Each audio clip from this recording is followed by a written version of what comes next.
پھر یہ کہ وہ ہر بات کو سمجھنے اور سمجھانے کے لیے وہ معروضی پیمانہ جو ہے وہ قائم کرتے تھے، موضوعیت کی طرف وہ جانا پسند نہیں کرتے تھے. شعر غیر شعر اور نثر جو ان کا بہت مشہور جو ان کی کتاب ہے اور مضمون بھی کی صورت میں بھی وہ آئی ہے ایک کتاب میں، تو یہ اس میں انہوں نے جو ہے شعر کو سمجھنے کا معروضی پیمانہ جو ہے وہ وضع کیا ہے، جو کہ مجھے متاثر کرتا ہے.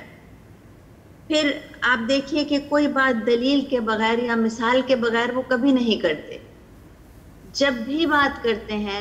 مثال کے ساتھ اس سے صاف بیان کرتے ہیں، اور اس قدر وہ پڑھنے والے کے ذہن میں کھل کر صاف ہو جاتی ہے کہ پھر مزید کسی چیز کی ضرورت جو ہے وہ ہمیں محسوس نہیں ہوتی. پھر یہ ہے کہ ان کی ایک بات جو بہت اچھی مجھے لگتی وہ یہ کہ بحث قائم کرنے کے بعد وہ پڑھنے والے کو کسی الجھن میں چھوڑتے نہیں، بلکہ اپنا موقف جو ہے وہ بالکل واضح کرتے ہیں اور بات کو قطعیت کی طرف لے کے جاتے ہیں. اس سے چاہے کوئی اختلاف کرے یا اس سے اتفاق کرے یہ ایک الگ بات ہے، اس پر تو ظاہر ہے یہ ہر ایک کو اس کا حق ہے. اچھا، پھر یہ کہ وہ مغرب کے نہ تو خلاف ہیں اور نہ مشرق کے حق میں ہیں، بلکہ یہ ہے کہ وہ دلیل کے ذریعے صاف اور سیدھا راستہ قائم کرتے ہیں، خواہ وہ آپ کو کسی طرف بھی لے جائے. اور انہوں نے اردو ادب کی تقریباً تمام اہم اصناف پر مباحث قائم کیے ہیں، اور ان کے بارے میں ابھی اخلاق احمد صاحب ہی کہہ رہے تھے کہ ان کے بارے میں لکھا ہے،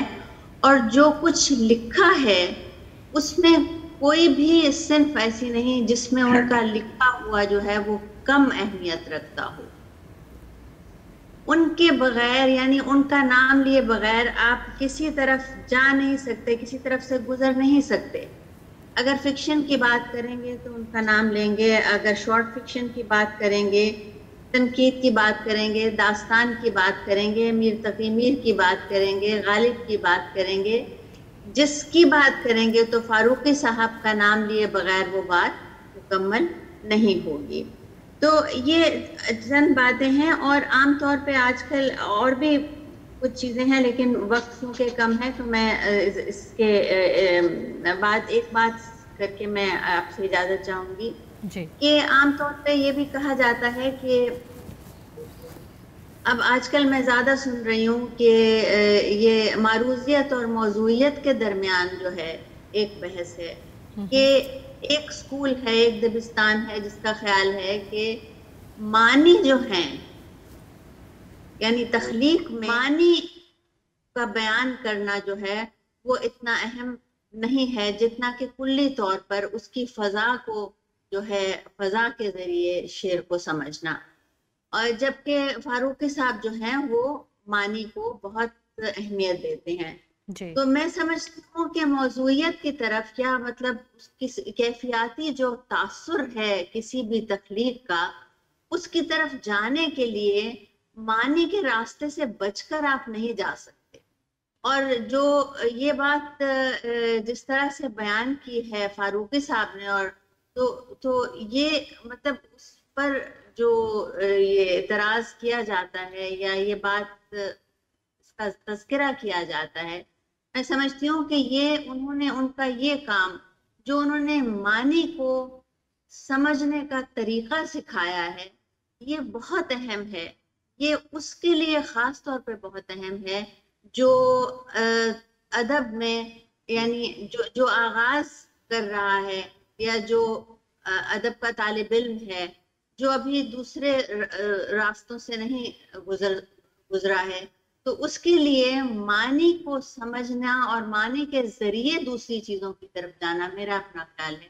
بہت اہم ہے. اور یہ بات ہمیں فاروقی صاحب نے سکھائی ہے. میں آج بھی ان کی چیزیں پڑھتی ہوں. ان کی ایک چھوٹی سی کتاب، چھوٹی سی تو نہیں کہنا چاہیے، درس بلاغت،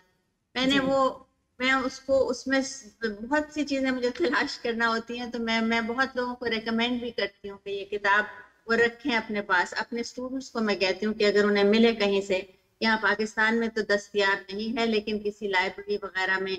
ضرور ہوگی، اور میں نے بھی اس کی فوٹو کاپیز کروا کے ان کے ہاں اتنا مواد ہے کہ جتنی مطلب یہ بات جو میں نے کی ہے یہ بالکل ایک سمندر میں قطرے کے برابر ہے، اور بات کریں تو بات سے بات ہوتی جائے گی اور لمبی ہوتی جائے گی. بہت شکریہ. بہت شکریہ یاسمین حمید صاحبہ، بہت عمدہ گفتگو کی آپ نے ہمیشہ کی طرح، اور یقیناً بہت سے سوالات بھی ہیں اور بہت سارے ایسے کام بھی ہیں جو ابھی شمس الرحمان فاروقی صاحب پر ہوں گے اور ہوتے رہیں گے. اور اب ہم اس پروگرام میں شامل کر رہے ہیں ہمارے بہت معروف نقاد، شاعر اور بہت عمدہ شخصیت ڈاکٹر ضیاء الحسن کو، کہ وہ ڈاکٹر شمس الرحمان فاروقی صاحب کے کام کو کس حوالے سے دیکھتے ہیں اور وہ ان کے کس جہد کو کس طرح بیان کریں گے. جی ڈاکٹر ضیاء الحسن صاحب، آپ کو خوش آمدید کہتے ہیں پروگرام میں.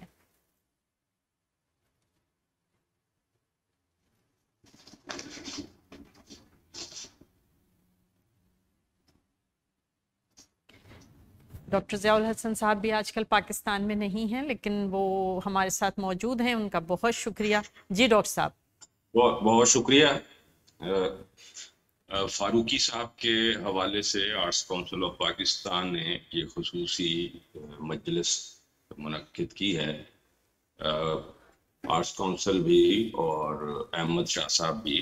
اپنے بڑے ادیبوں کو خراج تحسین پیش کرنے میں ہمیشہ پیش رہے. فاروقی صاحب کی شخصیت، جیسا کہ ابھی تک کی گفتگو سے ہم سب تک بات پہنچی ہے، بہت وسیع الجہد شخصیت تھے. ایک سطح ان کی یہ تھی، اور دوسری سطح پہ میں سمجھتا ہوں کہ اگر ان کے سارے کام کو پیش نظر رکھا جائے تو وہ مرکوز تھی ایک نقطے پر، اور وہ تھا ہند اسلامی تہذیب. ہند اسلامی تہذیب میں گنجی ہوئی شخصیت تھے شمس الرحمان فاروقی صاحب. انہوں نے خود بھی اس کا اظہار کیا ہے. وہ جو پیش لفظ انہوں نے سوار اور دوسرے افسانے ان کا مجموعہ تھا، افسانوں کا مجموعہ، اس کے پیش لفظ میں انہوں نے بڑی تفصیل سے اس بات کی طرف اشارہ بھی کیا ہے، اور اپنے افسانہ نگاری کے جو پورے سفر ہے اس کی طرف اشارے کیا ہے. صحیح. فاروقی صاحب مختلف زمانوں میں مختلف حوالوں سے معروف ہے. 20ویں صدی میں، 20ویں صدی کے اواخر تک وہ یعنی جدیدیت کے حوالے سے معروف رہے. ان کا رسالہ شب خون 1966 میں جب آغاز ہوا تو وہ جدیدیت کے علم برداروں میں شمار کیے گئے.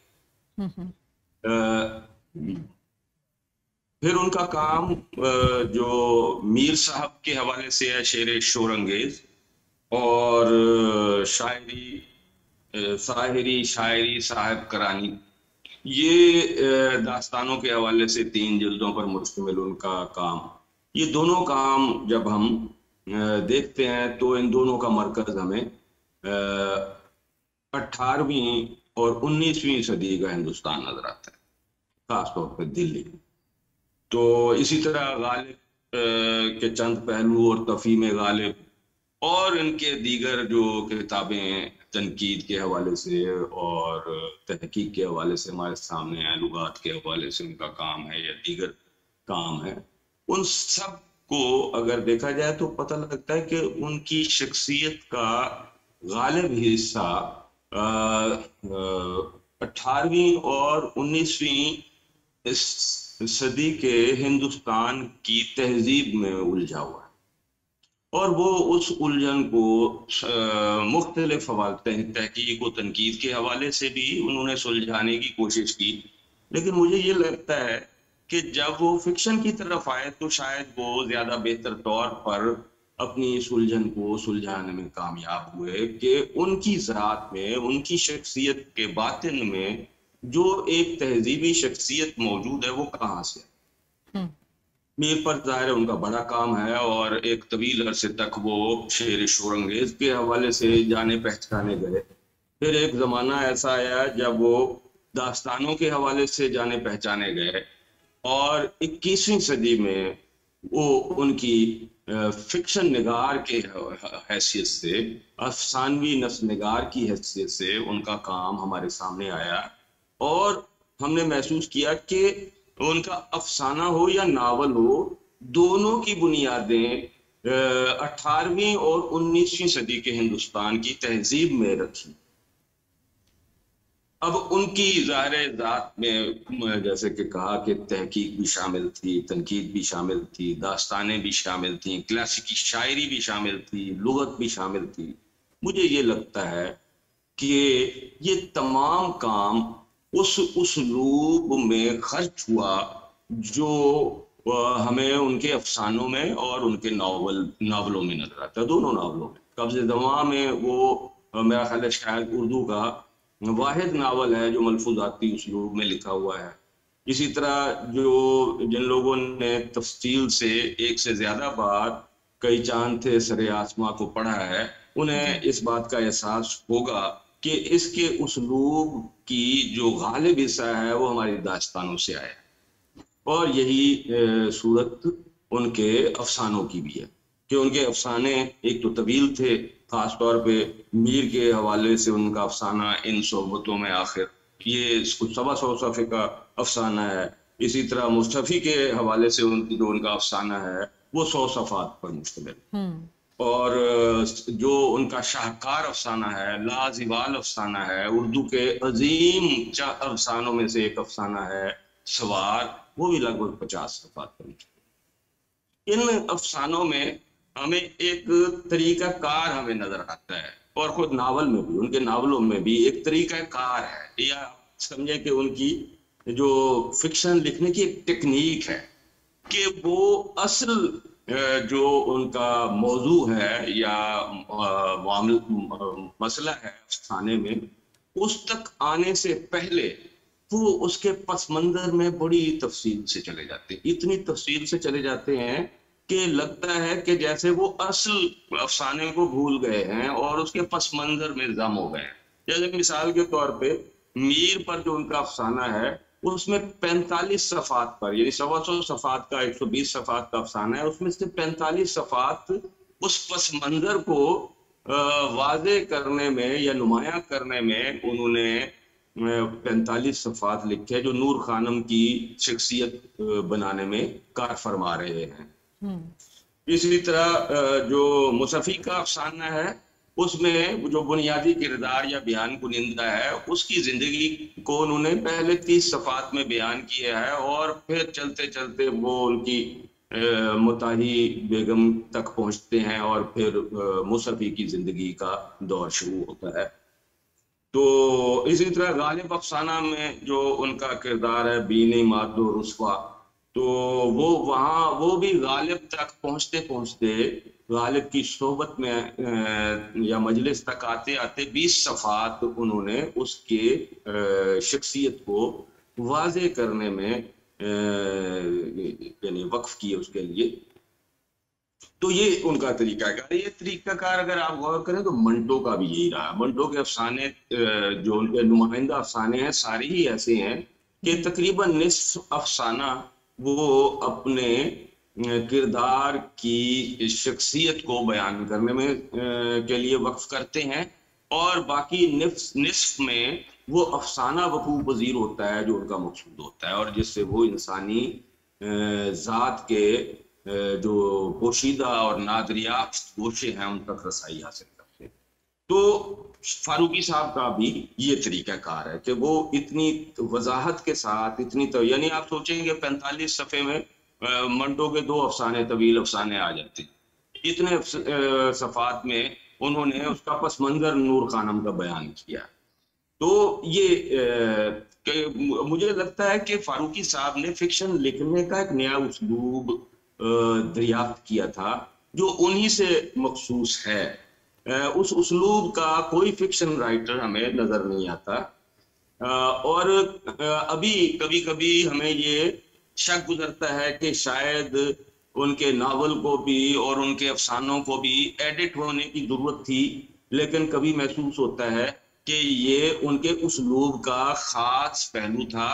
اور اس کے بغیر ان کا جو افسانہ یا ناول ہے وہ مکمل ہوتا ہی نہیں ہے. یعنی یہ کہ وہ ان کے اسلوب کا ناگزیر حصہ ہے. اب ظاہر فاروقی صاحب ہمارے ہم عصر ہیں، ابھی شاید اردو میں کئی چاند تھے سرے آسماں سے زیادہ ڈسکس ہونے والا کوئی دوسرا ناول ہی نہیں ہے. ہمیں معلوم ہے کہ